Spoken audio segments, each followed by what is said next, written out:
Hey, this is Kuldeep Singh. Welcome to our biology with Kuldeep. I hope आप सब students बहुत अच्छे होंगे और अपने एग्ज़ाम की तैयारी में लगे हुए होंगे।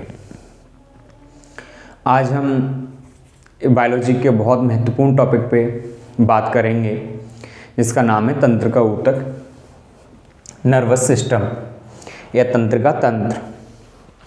तंत्रिका तंत्र की हम बात करें तो तंत्रिका तंत्र का मतलब है कि तंत्रिका तंत्र जो विभिन्न प्रकार के ऊतकों से मिलकर बने हैं वह कहलाता है तंत्रिका ऊतक।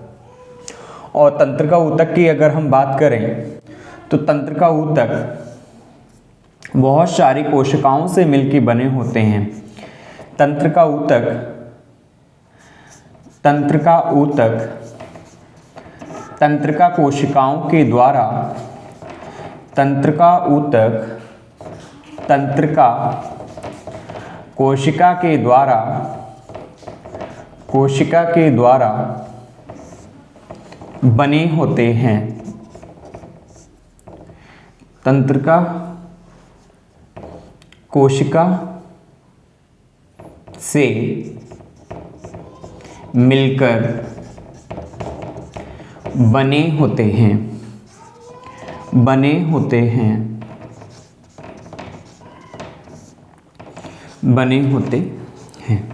अब हम बात करें कि ये तंत्रिका कोशिकाएं क्या हैं, तो हम तंत्रिका कोशिका के बारे में बात करें कि जो तंत्रिका कोशिकाएं हैं वो 1.5 से 2 मीटर लंबी संरचनाएं हैं और हम इन्हें न्यूरॉन बोलते हैं। तंत्रिका कोशिका की अगर हम बात करें बेटा, तो तंत्रिका कोशिका की मतलब ये है कि तंत्रिका कोशिका को हम न्यूरॉन के नाम से जानते हैं।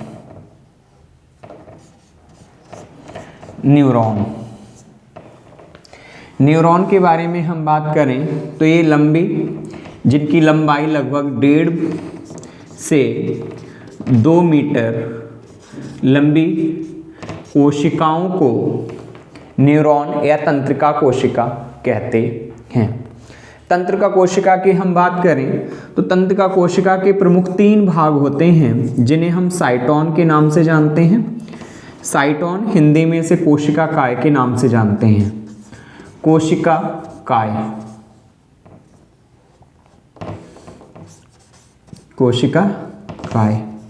साइटोन हो गया। दूसरा है डेंड्रॉन्स की अगर हम बात करें तो डेंड्रॉन्स को हम दुर्मिका के नाम से जानते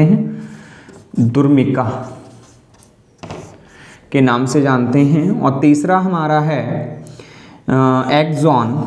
एक्सॉन को हम हिंदी में तंत्रिकाक्ष के नाम से जानते हैं। तो हम ये बोल सकते हैं कि जो हमारा तंत्रिका कोशिकाएं हैं वो 1 से 1.5 से 2 मीटर लंबी संरचनाएं हैं जो 3 भागों से मिलकर बनी हुई होती हैं। अगर हम इसके चित्र की बात करें कि इसका चित्र किस प्रकार से होता है तो हम इसे इस प्रकार से बना सकते हैं कि तंत्रिका कोशिका का चित्र है और इस तंत्रिका कोशिका से इस प्रकार से इसका चित्र है तंत्रिका कोशिका का।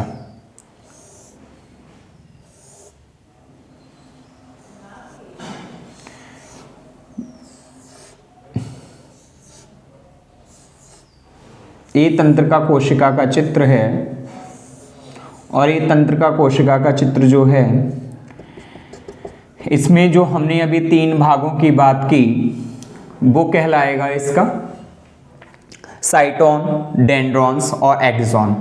हम इस चित्र में ही हम इन तीनों भागों को समझ लेते हैं कि ये जो बड़ा सा गोल भाग आपको दिखाई दे रहा है इसे हम साइटोन के नाम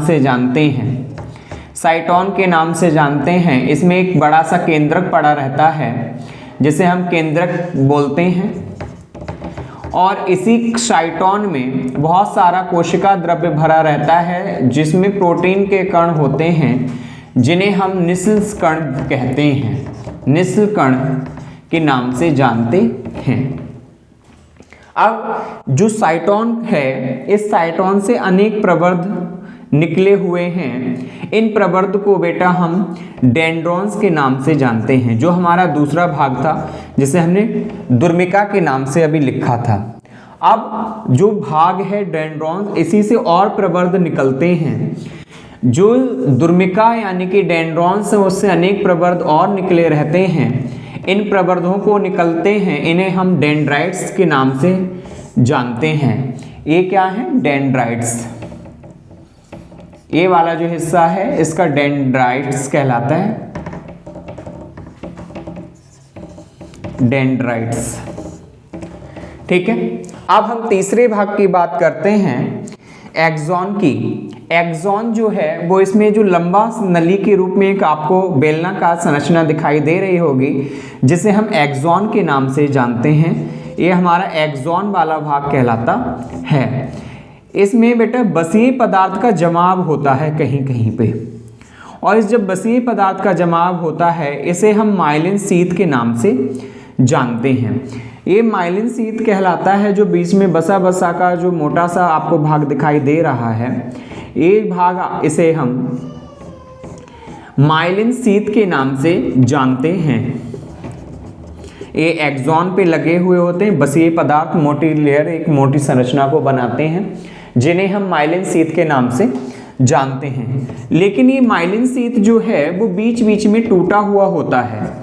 बीच बीच में टूटा होने के कारण इस वाले भाग को रेनवियर नोड के नाम से जानते हैं। रेनवियर नोड, रेनवियर नोड यानी कि बीच में ये गांठें के रूप में होते हैं, बीच बीच में ये बसीय पदार्थ टूटा हुआ होता है, इसे हम रेनवियर नोड के नाम से जानते हैं।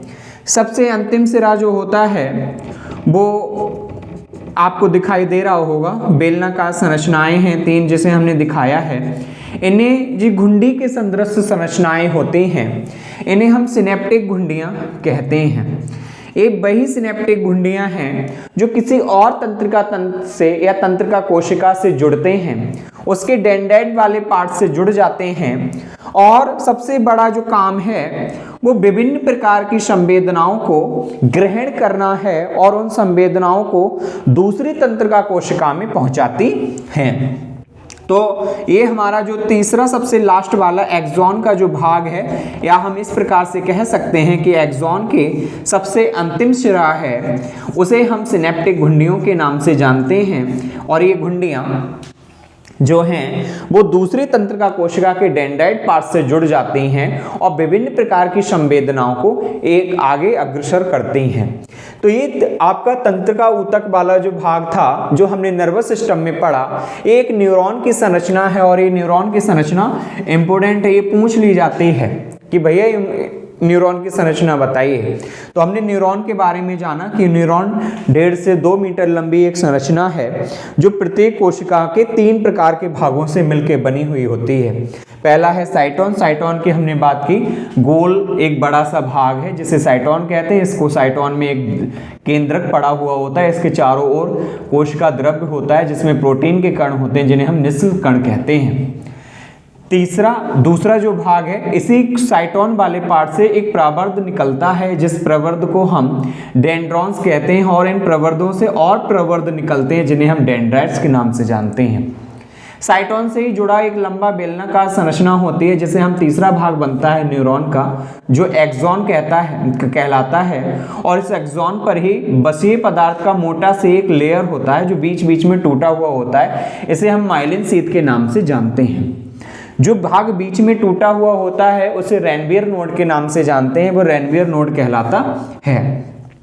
एक्सॉन का अंतिम सिरा सिनेप्टिक घुंडियां कहलाता है, घुंडी के समान होता है इसलिए वो घुंडियां कहलाता है, सिनेप्टिक घुंडियां। इन सिनेप्टिक घुंडियों का कार्य ये है कि ये दूसरे तंत्रिका कोशिका के साथ जुड़ते हैं और जो संवेदनाओं को ग्रहण किया है वो आगे अग्रसर करते हैं। आपको पता होगा कि ये न्यूरॉन्स के द्वारा ही हमें विभिन्न प्रकार की जो संवेदनाएं हैं वो एक स्थान से दूसरे स्थान तक जाती हैं। ठीक है, तो ये इस प्रकार से हैं। आगे हम कार्य के आधार पर हम तंत्रिका कोशिका के प्रकारों की भी बात करेंगे। आई होप आप लोगों को ये समझ में आ गया होगा। इंपॉर्टेंट है, इसी साल control and coordination chapter add किया गया है क्योंकि बीते वर्ष से ही हटा हुआ था सिलेबस से 10th क्लास में। तो ये 10th क्लास में दोबारा फिर से जोड़ा गया है, इसीलिए आप इसे पढ़ लीजिए बेटर तरीके से, क्योंकि पूछा जा सकता है और लॉन्ग में पूछा जाए कम से कम 4 नंबर में या 6 नंबर में कि बताइए तंत्रिका कोशिका या तंत्रिका ऊतक के बारे में। तो एक बार हम फिर से रिवाइज करते हैं। तंत्रिका ऊतक कोशिकाओं का मिलकर बना हुआ होता है, जिसे हम तंत्रिका कोशिका कहते हैं, न्यूरॉन के नाम से जानते हैं। न्यूरॉन के 3 भाग होते हैं, साइटोन, डेंड्रॉन्स और एक्सॉन। इस चित्र के माध्यम से आप अपने नोट्स भी बना सकते हैं, ठीक है। वीडियो पसंद आए तो लाइक कीजिए, चैनल को सब्सक्राइब कीजिए और वीडियो को शेयर कीजिए ज़्यादा से ज़्यादा कि लोगों तक पहुँचे और वो लोग अपने इसे यूटिलाइज करें अपने नॉलेज के लिए और नॉलेज के साथ में अपने मार्क्स इंक्रीज करें यूपी बोर्ड में। Thank you.